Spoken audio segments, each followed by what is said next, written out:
Isn't it spooky that we're having this discussion? Yes. Yes. But we have to have it. I understand. It's just kind of spooky that that it's even a thing that you're even thinking about, that we have to be modulated, and I'm a little worried about it, a little alarmed about things I cannot say. I do it anyway because the thing I've always loved about this is it's people, money, and me. There's no middleman in this. Essentially, I'm running the show at that moment, but it is weird that I'm thinking a little bit. We as comedians, the whole point of what we're doing on stage with our words is to make a point about the absurdities of life. Like I Right. have a joke about, being comfortable with my size. And I say it depends on where I am geographically. And if I'm in New York, I'm pleasantly plump. If I'm in LA, I'm a beach whale.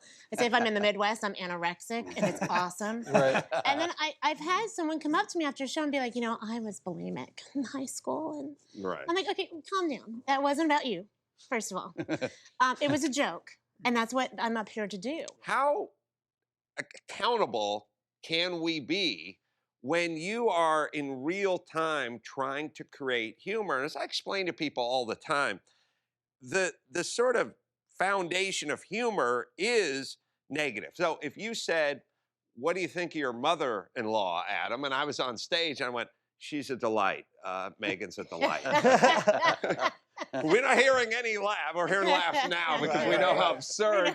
You were free-forming it, and you are responsible to the 300 people who put down $30 to come see you who want to have a laugh. It's way easier to be against something, but defining what you're for. Defining what you're for. What do you want? What's the point of this? And I say that because back to comedy. To feel good. I can't do college campuses because I get the first couple sentences, they're going, ooh, it's already, I've got Right. this image of me that I said, listen, I've been doing comedy for 32 years, mostly about men and women. That's essentially what I've been doing. And I still have to explain, this is a man's perspective. I do this joke about the way people need to justify their cell phone. I need to have it with me because people are so important. Right.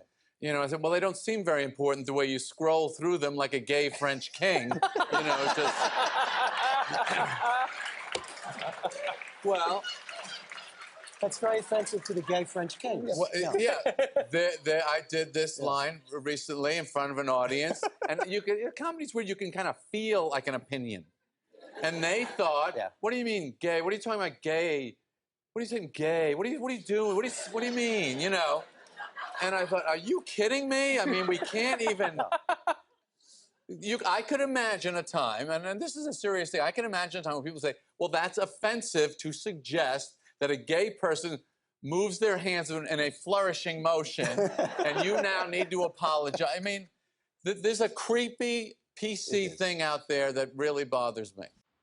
58% of Americans hold opinions that they don't feel comfortable sharing publicly. Oh, Man, oh man. So I don't believe that this new tyranny, this new politically correct tyranny is changing anybody's behavior. No. And it sure as hell isn't bringing anybody together. But it's creating an atmosphere of fear and repression. And you know what happens when that happens? It's gonna bust.